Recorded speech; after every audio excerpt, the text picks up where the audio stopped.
history on our annual P&L. It looks like it's kind of all over the board, but it's really not. We've got some explanations for that. FY11 was in the depths of the recession, which was our worst year in history, but we've been inching our way back. Fiscal year, can't see it on mine, 14 was an outstanding year, in part, though, to $100,000 we received from online hotel settlement. Thank you, City Attorney. Appreciate that. Good work. And then FY15, we did have some capital purchasing and also some other expenses that I'm going to get to in a minute. But we bought a $50,000 stage, and also we started with some expenses in our roof structural assessment and our roof repairs. We spent about $71,000, I think, in that year.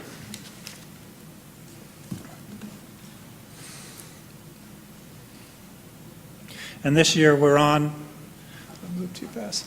And this year we're on pace right now through quarter 3. We're at a surplus of $259,000, and we're projecting to be at least $300,000 to the good. However, this money is going in one hand and going out the other. We've made a list. Some of these are best guesses, estimates of imminent projects that we need moving forward at approximately just under $5 million over the next few years. The roof is included in that. We really need another $1 million to complete what was recommended on our roof project to complete some work in the North Hall and out on the canopy. A lot of the metal roof that you see from street level is about 40 years old and has lots of holes in it. You can't see them, but it allows water in, and then that's where the wood is starting to deteriorate and rot. So they're looking all through that, including the canopy that's out in front of the building. Right now, we are looking at funding boiler replacement, and those are boilers from our expansion, which are only about 12 years old. They need to be replaced, and we're looking at replacing those, as well as our lighting controls. They're 3 generations old already from our new system, and they're not being supported by the manufacturer anymore. So that's going to be about $70,000. The boiler is about $140,000.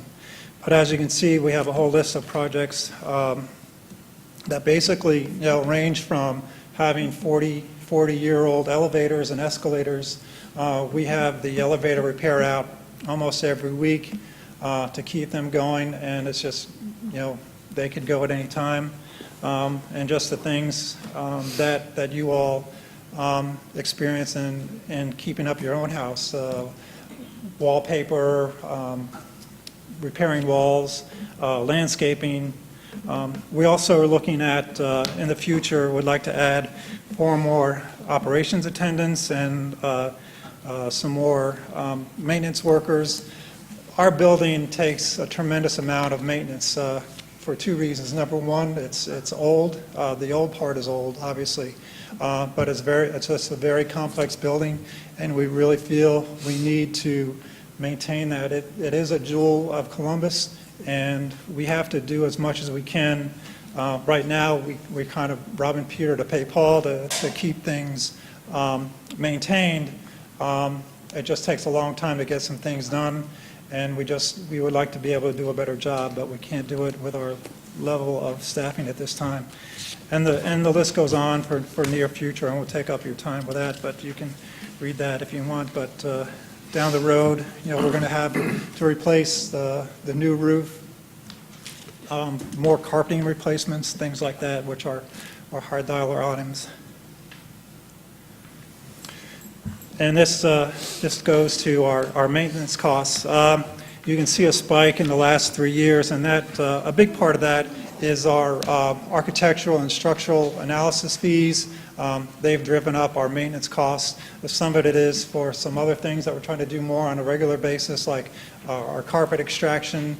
We're spending on the average about $7,000 a year just on carpet extraction to keep a carpet fresh and keep the building clean. And going back to our architectural and structural fees, as I mentioned, we spent about $71,000 in fiscal year 14. That figure has gone up to 81 in fiscal year 15, and we're already at 92,000 in fiscal year 16, and we haven't even started to pay for construction yet, actual construction. So those costs are coming. One of the things that we're really proud of is our electrical usage, and we're trying to be more efficient for a couple reasons. We've gained these decreases in our kilowatt hours used. One is basically we're just zoning the building. We're only energizing parts of the building that we're using, and we're trying to get better about turning lights off throughout the building. But actually the air conditioning is the biggest draw. We're also relamped the exhibit halls, and that's cut our kilowatts used by half in just the exhibit halls. And also, we just recently, last month, completed changing out the lights in the garage, almost 200 instruments to LED lights. We've totally done that in-house, all the labor. We paid for that through our operating budget. We're looking at about a 3-year payback period. And after that, we're looking at $5,000 a year in savings. And that's my presentation. Any questions? Any questions? Councilor Thomas. Could you give us I know that you are currently doing some repairs and so forth at the Trade Center, the roof and those kinds of things. Can you give us an idea of some of the kinds of things that you're doing and a timeline? Yes, ma'am. Basically, for the structural repair, mainly it involves the South Hall, some of it over the dining gallery. That's the room where Rotary meets every week because that's part of the original structure. But most of the structural issues are in the South Hall, where there's been a lot of shifting over the years. The main beams have they take a lot of weight from the roof, and it's basically old, and over time things have shifted, things have cracked. Then we've got also water intrusion that has rotted some of the wood. So right now they're stabilizing those beams. They're basically attaching new metal plates to where the roof beams and the vertical beams meet to stabilize those structures, and also some of the horizontal beams that go across. Then they're going to start looking at the roof and opening that up and repairing any of the wood there that is rotted due to the water intrusion. That's all. It all has to be custom made because it's so old.